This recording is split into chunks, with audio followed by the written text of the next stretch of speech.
Welcome to Reaching Abundance. I'm Virginia Elder, your host. This is the podcast where you get weekly cliff notes on developing mental fortitude and podcast marketing strategies from top business owners. Ready to level up your show? Start by booking a call with me using the link in the episode description. Let's get into the episode.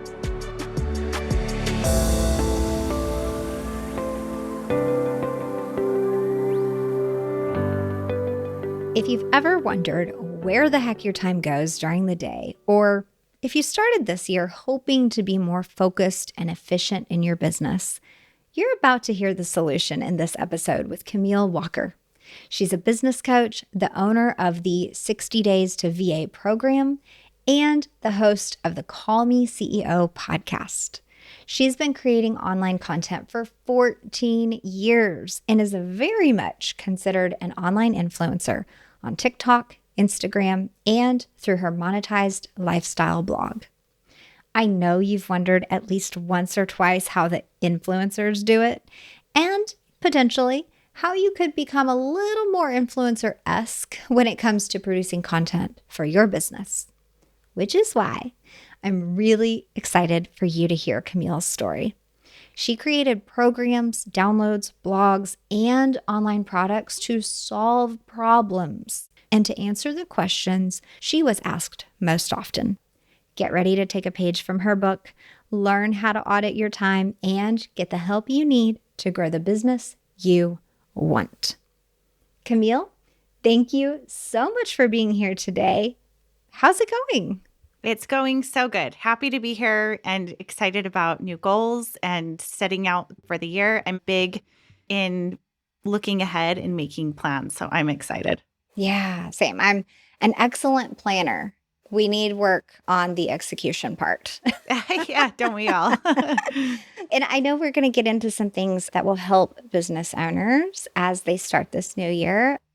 First, I want to hear about, as you've built your business and created your podcast, what are some things that you've done to intentionally create abundance in your life? I love that question.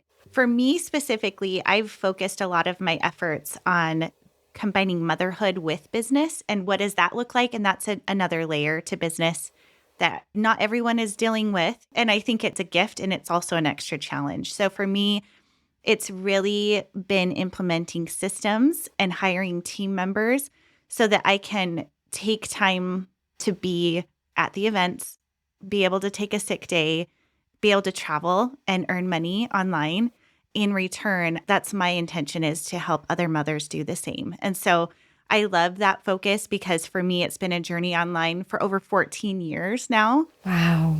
So where a lot of people are just getting into some of the influencer space that maybe they didn't see before. I was around before social media even existed. So I feel like a grandma in this space, but I love it because I really appreciate that it's ever changing. The one thing is it's never a consistent approach to finding success online, but the approach to success is being consistent.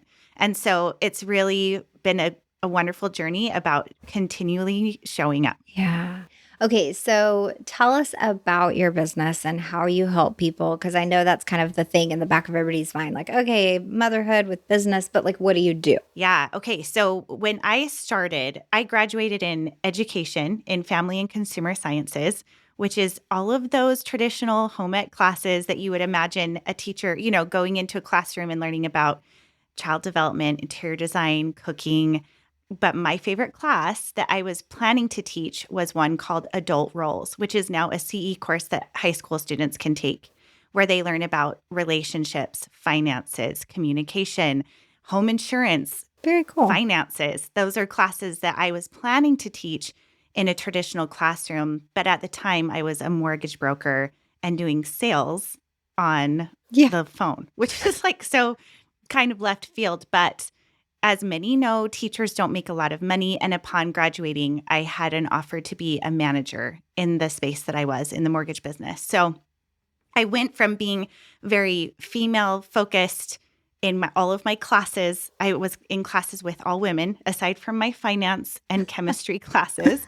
And then I went very much into sales mortgage finance, which was very male dominant. And it taught me a really interesting side of myself that I thought I didn't have the skill set to be a salesperson, or I wouldn't understand or be able to share maybe in the finance world as my male counterparts. And I learned that that was not true, that I actually became a top salesperson in mortgage and sales. And that was a really exciting part for me, is learning that education can be what sales and marketing is in a more human way. Yeah. Like, it's really about educating and empowering people. Fast forward to when I became a mother. It was in the year 2008 when the market crash happened. Yes. The timing kind of worked out perfect for me because I had always planned on being a stay-at-home mom. And so I thought, well, great. Like, I'll take my severance package and run and do this mom thing, which I did and I loved. But I found within a few years of being a stay-at-home mom that I really needed more for my mental health and for educating and learning and teaching. And that part of me still was very much alive and needing to be nourished. So I started a blog, mymommystyle.com, which is still a very big portion of my business. Awesome. And I worked with sponsors and brands and shared content online for over 10 years. It's now been 14 that I have this blog that's been going. And once I got to the decade mark, I kind of got burnt out a little bit of working with the sponsors and having other people say I had to say things a certain way. And I thought, gosh, I get a lot of questions about how I was able to make a business at home as a mom of 4 kids and be able to turn around and teach other people how to do the same. So rather than teaching women how to build a blog, because it's a different world now than when I started, Yes. I created a course called 60 Days to VA to teach them how to build their own virtual assistant businesses so that they can help entrepreneurs with the load of admin, sales, customer service, anything that you could help with virtually from another place. And what's really fun about that is I wrote the course pre-pandemic and had to explain a lot of times what a virtual assistant was, or what is a VA? What does that even mean? You know? And then post-pandemic, all of the people I talked to are saying, I needed a VA yesterday. I've been wanting one for years, or whatever the thing is. So what's really fun is my podcast is Call Me CEO, where I share stories of mothers building businesses, because there's so many incredible ways and incredible women that are building these amazing businesses that I would have never even imagined. And then I help coach them on how to level up that business by hiring team members and systematizing their process so they don't have burnout and they can just focus on the growth and what they're good at. Yeah. Oh my goodness. There's so much there to unpack. So I love the fact that you could like dispel the myth of like the mom working from home, building a business, that a lot of people, especially back then, would look at that and be like, oh, okay, she's just playing around, like that. This isn't a real business. I'm sure you've got some of those comments over time, but you were able to completely dispel that myth. You were working with sponsors, you had an amazing website. And then through all of that, you were able to see, oh, these are things that someone online can do to assist me or to assist any other type of business. And I think that was, and sometimes still is, the struggle for business owners. They're thinking like, okay, an assistant, but what all can an assistant do? I know I need one. I know I need help. I'm drowning, whatever the phrasing is that they're using. But a lot of times they don't recognize like how to outsource something. How do you outsource your inbox or your own personal social media? And I think that's the piece that they're struggling with, not knowing what they can outsource or how to outsource it. So that's where your course and coaching and all of that helps. Could you share a little bit more? Yeah. And a big, big part of it is fear, because a lot of times we hold on to the control of everything, especially when you're starting out new and you really do have to wear all the hats of your business.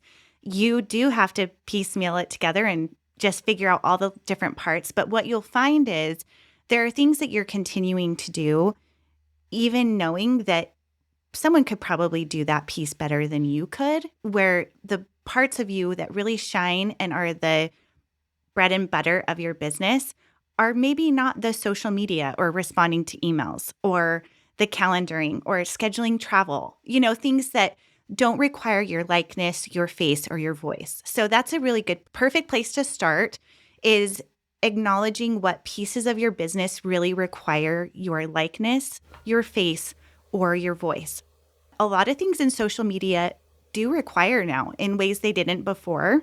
However, you could take videos and voiceovers and content that you already create through video and send that to someone like I do, and she puts together social media content for me for the week where I don't have to think about posting it and commenting and refreshing and tweaking it to the right music that's trending for the day or whatever, So that's actually a big part of my coaching, and a freebie actually that I have is doing that offer of seeing what is your time actually used.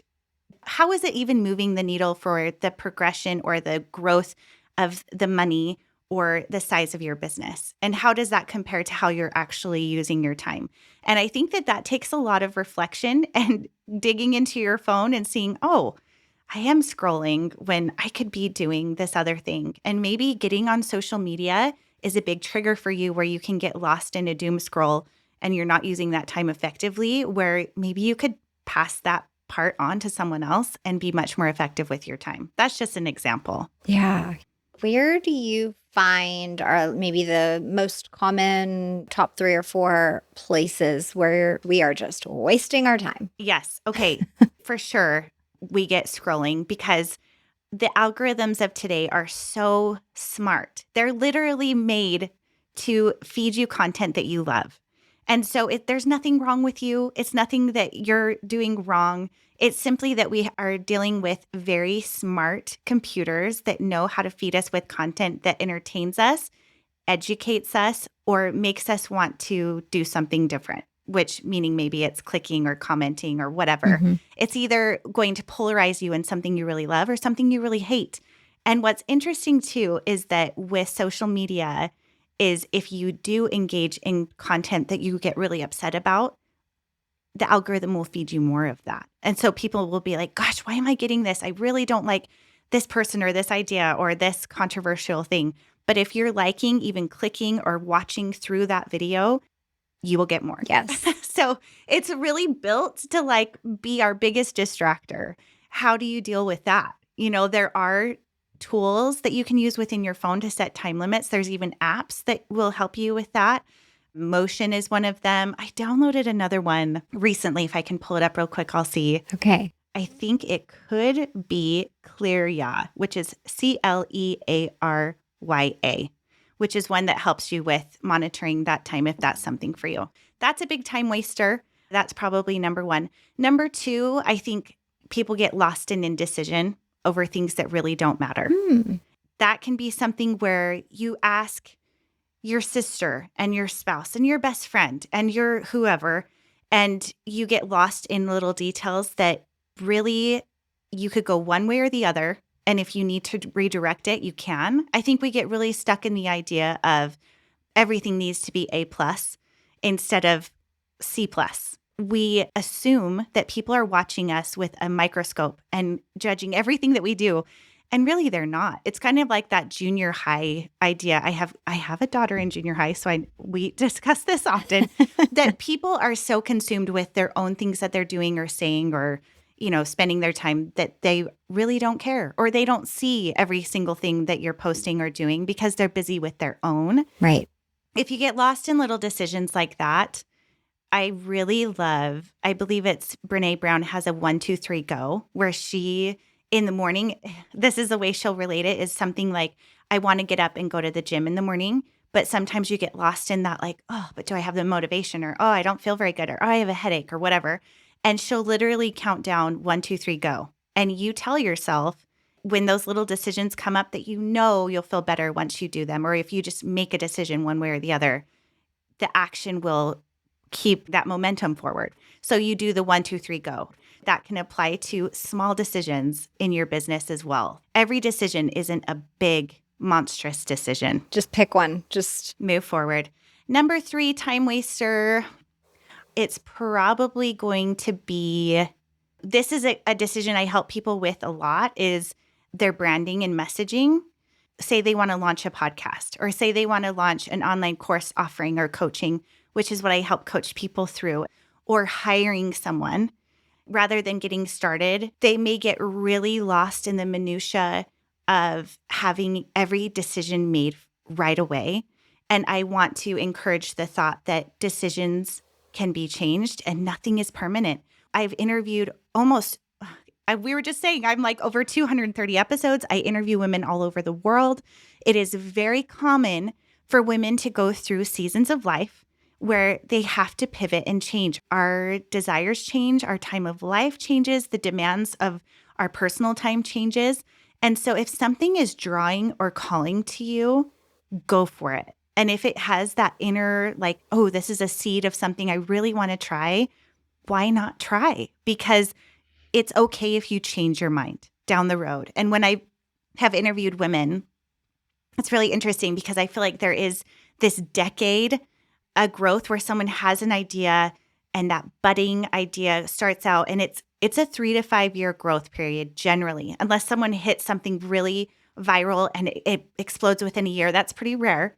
But it takes about 3 to 5 years to really get settled and really create that give and pull of finding the balance that you're looking for with how much you're putting in, getting out. Mm-hmm. And then once they get to about 10 years, they reevaluate. Do they want to keep going with that? Are they going to adjust? Do they need to have more team members that they have in place? Or do they want a totally new thing that's lighting them up in a different way? And that is okay. That's the way life is supposed to be. It's all about growth and changing and moving through. So if you have an idea and you want to launch the thing, just do it and get curious about it because you're always going to learn from the process. That's really good. So any of those spots, it's so easy to just discover that you're just wasting so much time. For me last year, I found that I was just hanging out in my inbox and almost just like refreshing just to see if there was like a new email that came in. I was like, what the heck am I doing? Get out of here. That was one of the things that I told my assistant was like, this is your thing now. Here's folders. Here's how you categorize it. Just made a system around it. And then said, like, do not let me just hang out in here. If you see that someone is checking this email, like, you will know because things will be opened and whatever. If you see that, send me a Slack message and be like, get out of your inbox. I'm glad that you brought that up, though, because I feel like there are sticking points for us as entrepreneurs where we will get stuck in something and not even realize. And for me, sometimes that can be, I can have an idea for a new freemium or a free offer, or I can put together the outline. I can present it in a video format. I can stand up and do it in front of a stage. But sometimes when it comes to like the documenting of that or creating like the forms or the actual presentation, that can halt me sometimes. So I have an assistant. I did this just yesterday for the freebie I'm going to offer you today. I put together the whole format of everything I wanted it to say. I emailed it to my assistant and I said, can you turn this into a Canva presentation that can be a download and I can offer? I sent it to her in the morning. She had it to me by the end of day. Boom, it's done. Amazing. I'm doing 2 virtual summits where I'm going to be a virtual speaker. And I'm like, cool, I love that. I love being on video. I love talking to people. It's very comfortable for me. Sometimes that nitty gritty behind the screen, like, numbers and like those worksheets and or whatever. I'm just like, that is not, put me on a stage. Do not put me in bookkeeping. Like, that's just not my thing.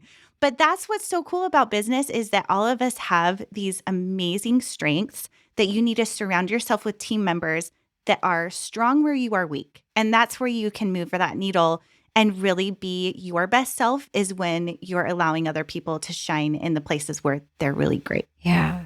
And I think that's the perfect message there is the first step, of course, is noticing that you're in that indecision, that you're in that stall, that you're putting it off, that you're like, yeah, I thought about this freebie like 6 months ago and I haven't done it. Yeah, whatever it is, whatever is the barrier that has you stuck. For one, you have to recognize it. So that's probably the hardest part. And then once you see it, it's like, okay, give this to somebody. This is ridiculous that this is holding me back. More often than not, it's a VA or a team member of some sort. I was sharing with you before we hit record that for a long time, here I am running this podcast production company and I didn't have my own show, which it's not that I couldn't, it's that I wasn't able to balance the building of a business with content creation for myself because we were producing everyone else's show. Mm-hmm. And when it hit me that I should be using my own team for my podcast production as well as client podcast production, it was like the most obvious thing, but it took me all that time to recognize it. Yeah, so common. It's like the massage therapist who needs a massage, or the nail tech who needs a manicure, Yes. or the house cleaner who desperately needs her house cleaned. Like that is so, so common. And what is really interesting too is a lot of times it takes someone outside of yourself to kind of help you sort through that. And that's what I help a lot of people do when I'm coaching them is I will ask those questions that may not have even occurred to you of like, oh, that's really low-hanging fruit for me to make money this way, or to outsource this one piece that would free up so much time and mental clarity. Yeah. So getting someone involved, an outside person who understands this piece of business is really important. Sometimes it could be a spouse. My husband, we always set New Year goals. And anytime we go on a road trip or we travel together, we always do our own time audits because his brain is very analytical with finances. We talk a lot about money for him. And then for me, I do more of like the emotional and like creating memories together. And how are we going to do this? And how are we going to do that? It's really nice to talk with someone else whose brain works differently than yours or who has an outside perspective to give you perspective. Yeah. So talk to me a little bit more because I think people have heard the phrase time audit. And on one hand, audit can kind of sound scary, like a tax audit. And then on the other hand, it could be like, well, I mean, I have my to-do list, right? Like, so give us some more details about what truly is a time audit and how do we go through one? How do we do it well so that it's actually revealing the answers that we need? Yes. I'm going to relate this to something. I have an Aura ring that I wear on my finger that tracks my sleep and my circadian rhythm and my stress levels, and it puts it in an app. It also can show me when I am engaged with my brain and when I'm less engaged. And that's something that is very scientific. I'm like, how do they know? Yeah. But you can see when you are most proficient in time. So for some people, they are early morning risers. They get up at 4 a.m. and before 7, they've like run all these miles and done all these things. And I'm just like, I'm still in bed. So for me, that is not my rhythm. I am really proficient in the early afternoon, as well as sometimes I have late night bursts that come that are very unexpected that I'm like, ooh, everything's flowing. I'm in it. So it's not that you always, and again, if you're a woman listening and you have children, I feel like this can be very dependent on your sleep. Sometimes our schedules aren't as predictable as our male counterparts if they're not taking the primary care of the home and children. I think this rhythm can change, but you want to pay attention to the amount of sleep you're getting, because that's fundamental to biohacking our life. Yeah. And also number 2 is to pay attention to when you feel refreshed and inspired and track it for 3 days, maybe even a week, and pay attention to when you're getting lost in I would say like a resting period, which is great. Like if you need to like take some time off, take a little nap, take a rest, whatever the thing is, but pay attention to those peaks too, where you're like, I feel inspired, I feel creative, I feel clear-minded. I have a friend who keeps a special, like a wet erase board in her shower because that's where she feels a lot of clarity and thought that comes to her is when she showers. So she's like, that's a very clear, like inspirational time for me. Great. Maybe it's early morning and you want to do the morning pages approach where you write 3 full pages of written text by hand because there's a different like brain and hand coordination of your thought. Yeah. Maybe it's writing out those pages and really fleshing things out. Maybe you're a night person and you really feel more clarity at night. What's really cool is that everyone is so different. And so really approaching yourself in a personal way and saying, when am I most effective? And how am I using that time? And am I using it effectively? Right. Because then you can start to pinpoint what you're doing how you're doing it and how long it's taking you to do it, and what difference does it really have in moving the needle forward of the goals that you have for your business or your life. Yeah, I love that. Besides this time audit, there are various ways that once you discover where your time is going, okay, I need help. I'm sure we've all heard the delegate, do, delete, defer framework. And I think those are out of order, but whatever, you know what I'm saying? And from there, most of us need an assistant of some sort, a VA of some sort. Being in this online space for a little while, I've heard and experienced great assistants. And then I've heard stories about not such great experiences. So your program helps ensure that everyone's experience is great because you are training these VAs, you're coaching, so you're connecting business owners with the correct VA for them, like matchmaker. So you're just really solving this whole problem for us, which I really, really appreciate. Would you tell us more about how in this business owner's business does the VA get? Most business owners that know they need help are just not sure how much they're going to give someone, how to give someone this work, or how in depth this person can work for them. So could you clarify that? Yeah, and that's not a one-size-fits-all answer for anyone because everyone's needs are so different. I think it's really great to start small. So I kind of do it in a unique way for my own business. I have different virtual assistants for very specific pieces of my business. So I have a virtual assistant just for Pinterest. I have a virtual assistant just for my Instagram. I have a virtual assistant just for my podcast. And what's nice about that is that my approach to solving that problem or that piece that I really need help with is very laser specific for the skill set that that person has.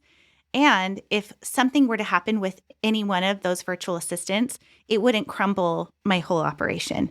Right. So I have it kind of pieced out. That's really smart. In my experience, there is always going to be patience and grace because no one person is going to come in and know what you're thinking. And a lot of times entrepreneurs' brains are so busy and we're spinning so many plates. That's another reason why I like to have it in separate places, is that I can be very focused on that one thing with that person. But you need to allow them time to train, especially when they're first starting out. I suggest that you're meeting with them daily for like a week, maybe 2. And it doesn't need to be a long time, but maybe just 15 minutes of checking in and saying, how are things going? Oh, I noticed we missed this piece. I changed my mind about how I want to do this. And then once you get into a more comfortable routine with that person, you can then change it to once a week and then maybe even once a month or online correspondence where it's not like all the time. But one thing that is interesting is we also assume, or people that meet with me are like, oh, I have all of these things I need help with and I can't trust this person. What if I can't hand over all of my financials, for example? Of course not.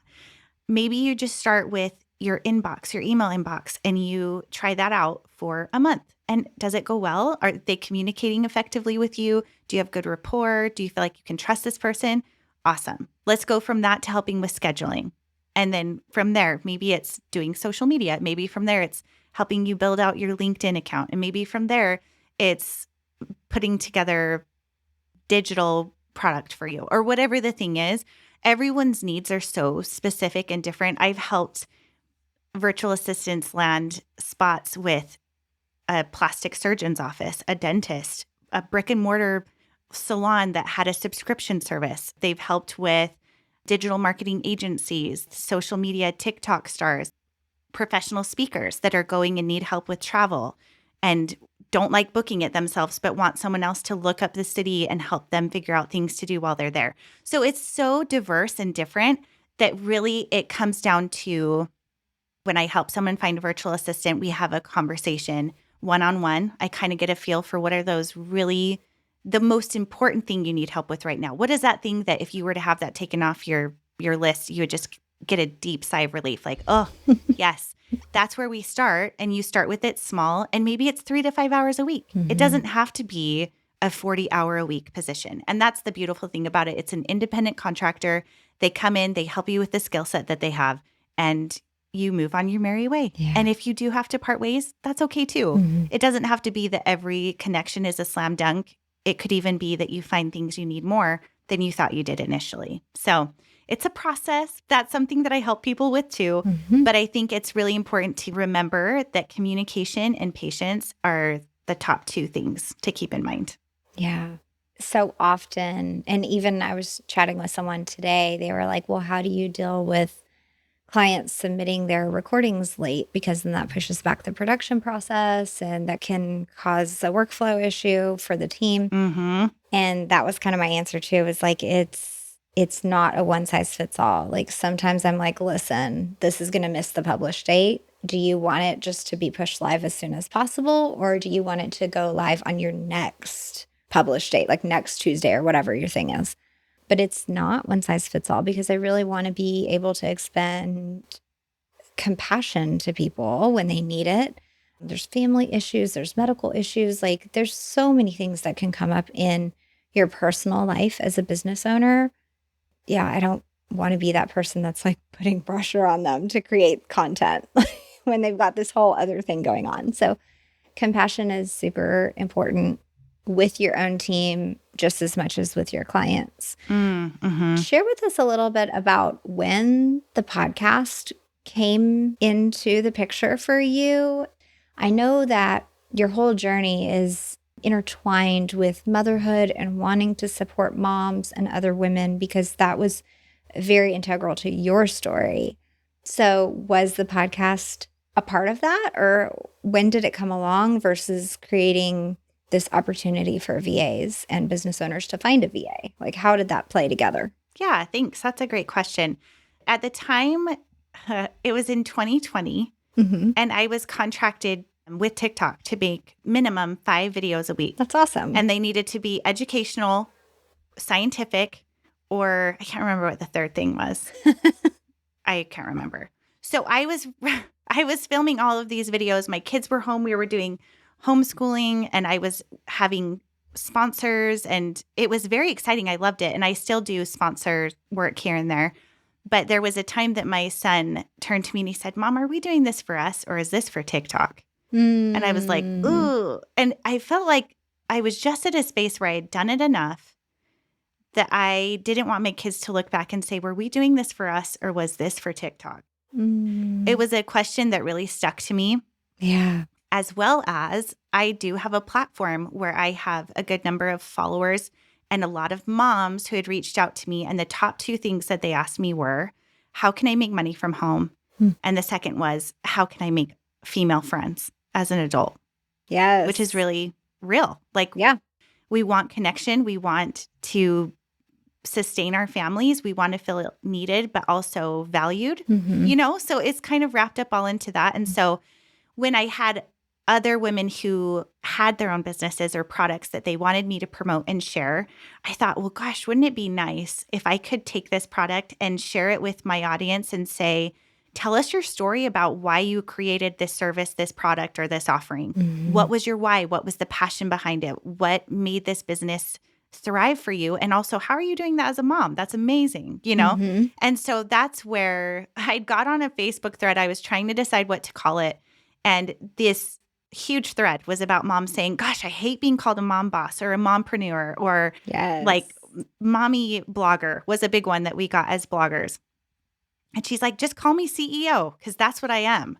And I'm like, yes. So that's where the name came from, Call Me CEO. I love it. And it has been fascinating talking to women who literally are making millions and have a hard time calling themselves a CEO. Yeah. And I'm like, what? Why? So I really love the idea of allowing women to stand into the power that they have, whether it's 10,000 a year or $1 million a year. Who cares? Like, you are the CEO of your life and your business, and I want you to share that and have a platform to share that and to inspire others. So I created the podcast for that purpose. And then on the flip side of that, I thought, well, how am I going to help those women who don't have a business yet, but are wanting to do the stay-at-home mom thing where they could travel, be with their kids, be the room mom or whatever. And I thought, well, gosh, I've trained and helped many come into my business as a virtual assistant and train them in different pieces of my business. Why not create a course that covers all the skill sets I've learned over the past decade? Yeah. That's where the course idea came from. And then the flip side of the coaching was women coming and saying, how are you able to do a blog, a podcast, a course, coaching, mastermind? How are you doing this? And you have 4 kids? And I'm like, it is not all me. I have virtual assistants that help me, and I can help you do the same. And so it made sense. It was this circular thing of helping women when we get to points of burnout, because we do, where we need to shift and shuffle and bring in help. And then also the other side where women were looking for something more, but still wanted flexibility. Yeah, that's awesome. It was like you took all of the questions you were getting on all the platforms. It kind of organically happened that you were creating solutions for these things, which those are the best businesses because that's what people are shopping for. Not, hey, let me follow Camille. It's, hey, let me get a solution to my problem. Unfortunately, some business owners miss that connection a little bit, and they're creating a business that they want, not necessarily a business that is truly solving people's problems. Great job there. Thank you. I would love to hear a little more about the show and the production. 200 plus episodes in. What are some of the challenges and shifts that you've gone through along the way? Even starting in 2020 till now, there's a lot that has happened online, in the media space. YouTube is a big player all of a sudden now, even in the podcasting space. So how have you navigated that and what has changed for you? I have a friend named Allison Prince, and she helps women do product businesses. And she's amazing. She makes a lot of money, very smart, very down to earth, so cool. And the very first thing she said to me, because she was one of my closer friends that I knew had a successful podcast. So when I was starting this podcast, I reached out to her and I said, what advice do you have? And she said, the number one thing you need to do is figure out how you're going to monetize your podcast, because at some point you will resent it if you don't figure it out. It doesn't mean that from the get-go you have to come out episode 1 and be like, and I'm selling this, or, oh, I have this, Yeah. So I thought that was really good advice. And it did take me some time to figure out exactly what that looked like, because the audience I'm speaking to are business owners, typically, that have been in business for a while. And they're not virtual assistants. So that was like the other side of the coin, right? But they did need help with offloading a lot of their load. That was where I thought, okay, if I fuel up the virtual assistant side first, and then on the flip side of that, I can use questions for guests that come onto my show, if that's something that there is a spot for them that they're needing that help, that I have a solution for them and a networking piece for them. And so for me, it was the coaching of helping women to implement more business growth strategy online for these entrepreneurs, and also to help them offload some of their load. So I think thinking creatively about your offering and having a specific endpoint of where you're hoping to be with your podcast. Now, I haven't mentioned this, but I actually have a second podcast, and I just started it 3 months ago. What? Surprise! I know. Great. You surprised. It's called 5-Minute Meditations for Kids. Oh, that's awesome. It is a totally different approach to podcasting. It's very solution-based and number-specific, where my CEO podcast is very much strategy for my coaching and my courses and my mastermind, because I have a mastermind for entrepreneurs. Now, my 5-minute meditations for kids, we are putting on YouTube with short video. We are putting it on TikTok. We are putting it on Instagram, and it is on all the audio productions. And the purpose, it's very solution SEO based. So it's very, we want to get big numbers and big sponsors. We're planning to create a course called From Chaos to Calm, Creating Calm in Your Home for Kids. And we want to push the numbers. Like it's very much a plan that's different in strategy from my Call Me CEO program. And this one is so much more creative, where I get to think of like colors and stories and calm and mantras and affirmations. And it's just very fun storytelling. It really draws into the creative side of my psyche, I guess. And the strategy for that podcasting is very different. So I think you just need to evaluate, what is the purpose for my podcast and what is it that I'm trying to get 6 months from now, a year from now, 5 years from now? What would the level of success or the measurement of success be for you with the podcast that you're creating? Because if it is a very specific, even with onboarding your guests that are coming on, if you have a guest scenario like I do, or if it's the other way where the other one, it is not guests, it is not about my face, it is nothing like that. It is a very different strategy for how I hope to monetize or use it for the big scheme of things. I love that within that story, you've gotten the one business and podcast pretty much on autopilot. It feels comfortable. It feels like a well-oiled machine. And that's actually kind of freed up some other mental space and creativity for this new project that I can tell you're really excited about, because even your face looks different when you're talking about it. So that's really, really cool to see. And I would love to hear more about that almost like decision matrix right there, because while your current decision is or was the VA course, business, Call Me CEO podcast, all of that is in one bucket. And you're going, okay, how do I have the capacity to do this extra project? What are systems I need to put in place? And you're freeing up your time there. That's almost the same thing that's happening for a business owner who doesn't have a show yet, who has wanted to. Mm-hmm. And they're going, well, my schedule's already busy. Like, how do I do this extra marketing thing for my business? Yeah. When I already am in the office all the time or whatever. It's the same decision matrix. So could you maybe share some ways that you have created that space, which, yeah, it is time, freedom, abundance in various definitions? Yeah, absolutely. My husband thinks I'm crazy, first of all. Let's just put this out there. Always. Because I am doing a lot. But my brain, I get excited about showing up. I'm very good at being consistent, but I also want to be inspired. So there are times, and for me, it's about every 3 years where I will create or produce a new something to add to my buckets of my offerings. That's my pattern, people. It's like every 3 years, I'm like, okay, I'm going to be a podcast. I wrote a book called Time for Us that's journaling for parents and kids. I had a cooking show for a year where I had 40,000 people show up every single week to watch me cook. I don't even think I'm a good cook, you guys. So it's a little bit crazy. Let's just say that. But one thing I am really good at, for example, is with my podcast, I use Calendly. I have specific ways to bring guests in through threads on Instagram. It is not hard for me to get guests. That's never been an issue for me. But what is a very specific skill set is that I use my onboarding to bring in guests that will fit within the wheelhouse of what my goal is for my podcast, which is to help overwhelmed entrepreneurs. Yes.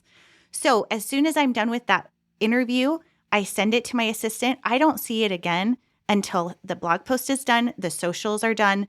And as soon as I'm done recording, I pull open my phone and I do a vertical story recording of that episode and I save it as a favorite in my photos. That's good advice. So I can pull that up and be like, oh, this week I recorded that 4 weeks ago, but oh, here's that recording I made. My makeup's already done because I just did a recording, and then I pull it up and say, hey, I just had this interview. It was amazing, check it out. And the thoughts of what I was sharing are so fresh and easy to share, right? Yeah. So having an assistant, I'm not good at the back end stuff, the editing, forget it. I'm terrible. So that's where having an assistant there, and he emails it to me and says, okay, here's the post, and he emails the guest, and it's just amazing. So having someone like you and your team that does that, it just frees up so much space that way. And then for starting a new podcast, I had already been podcasting 4 years, and I have a partner with that one, and she does the editing, which praise the Lord. Like that, it's so nice that she does that.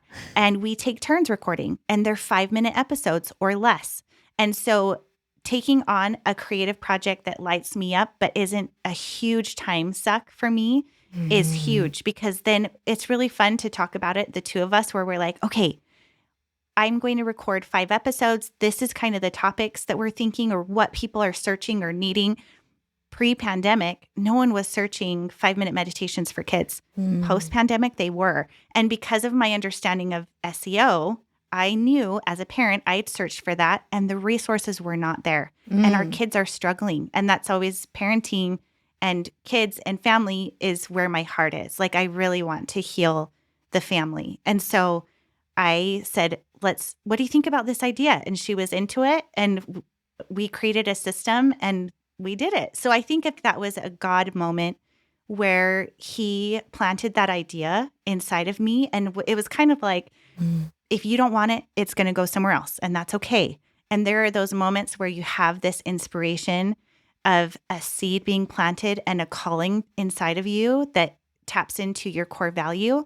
And if you have the capacity, or if it lights you up enough that you can shift things around and make it happen, then go for it and get a coach and make it happen, because investing in yourself a lot of times is what moves that needle for you. Yeah. Unless you have a really great rally system. But for me, I've made my biggest moves when I've invested in myself with a coach or with a partner or something like that, where I'm like, okay, outside of myself, I'm committing to this and I'm going to go in and do it. And so for me, it's about every 3 years I get a stirring to do something different. And I have about 7 different small streams of income. And like I said, my blog is still a healthy source of income for me.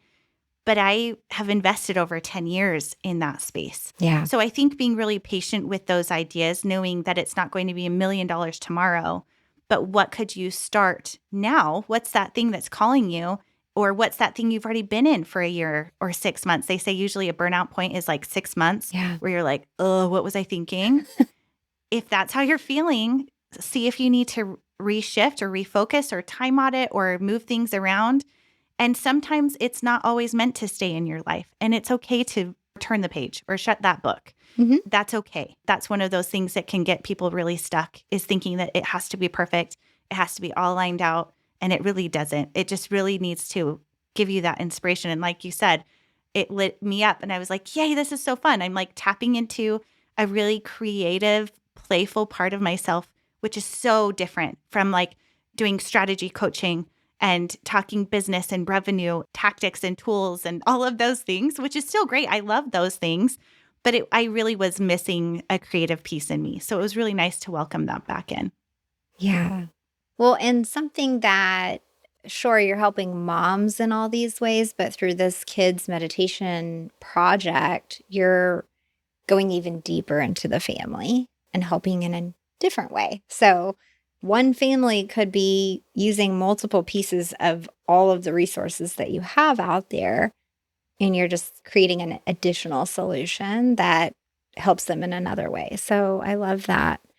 I am pulling out several things out of your story. Is just, for one, like you said, the patience piece and how long you've been chiseling at this for, 14 years now. Sure, people can find you on Instagram or TikTok or whatever and see all of your thousands and thousands of followers and think like, oh my God, how did she do this? Right? Or like your cooking show for 1 year and like 40,000 people showed up. Like, that's crazy. It's crazy. And I know people are like, how did she do this? Like, how did she grow her following like that? But I'm hearing time, outsourcing the things that you need to, that either A, you just need help with just because it's too big of a task for one person to do, or B, maybe you just don't enjoy that piece of it, and that's okay. So those are like the big 2 pieces, is like the patience and time, and then getting help through your VA services, through hiring team members, partnering with a friend to do this new podcast. There's various ways that you've found support and exterior accountability in your life. Is there anything else you would say that has really made a big difference, even in recent years? Like anything that's really poked at the growth of your business? Yeah. Well, I turned 40 last year. Yeah. And that was it. Oh, I have old teenagers, Happy you guys. birthday. It's scary. Thank you. But I think for me, a big piece was taking care of mental health. A big part of why I stepped away from social media was I had done it for so long, and I felt like it was starting to take a toll on my everyday happiness. And I was like, gosh, why don't I get someone else in here that's really excited about making reels every day? Because it just wasn't me anymore. Yeah. And not that I don't love doing it. And I have a great skill in doing it. I'm good at it. I know how to find the right audio. I know how to find the right hashtags. But I wasn't finding the same fulfillment or joy that I had been in the past. For me, that was a big piece of it, is protecting my mental health and giving a really good look at my physical health and making that a priority, because they say a lot of times your physical health is very much in tune with the health of your business and your overall life. And so what does that look like for you? Does that mean that you want to have a little more meditation, walking, red light therapy, drinking the water, going outside, getting grass in your toes? You know, I'm a big outdoorsy person. I love being up in the mountains, being on water, lakes, whatever. And so I find very specific ways to present opportunity for me to do that, which means I surround myself with people who enjoy doing those same things, or I schedule appointments with myself and my little dog to get out and do the things. So there's actually an app I just bought into today that I'm doing with my nephew who just got a heart transplant. And he and I are doing a Conqueror walking challenge where we're walking the mileage of different famous places in the world. So we're doing Dublin and the Great Wall of China. And for the two of us, we're like, how cool, that'll get us out walking. And once you reach that certain mileage, you get an award sent to you, like a medal in the mail. So I'm like, that's cool. And that encourages not only my connection with him, but my mental and my physical health. And so I think really taking a time audit again is one of those ways that you can see if you're making time to create white space in your life. And that is so linked to reducing burnout and creating a life balance that really lights you up, is creating white space so that you can fill your soul. I love that. I love this creative way that you found to connect with your nephew, but also to get outside and attach your goals to like a physical place that's neat.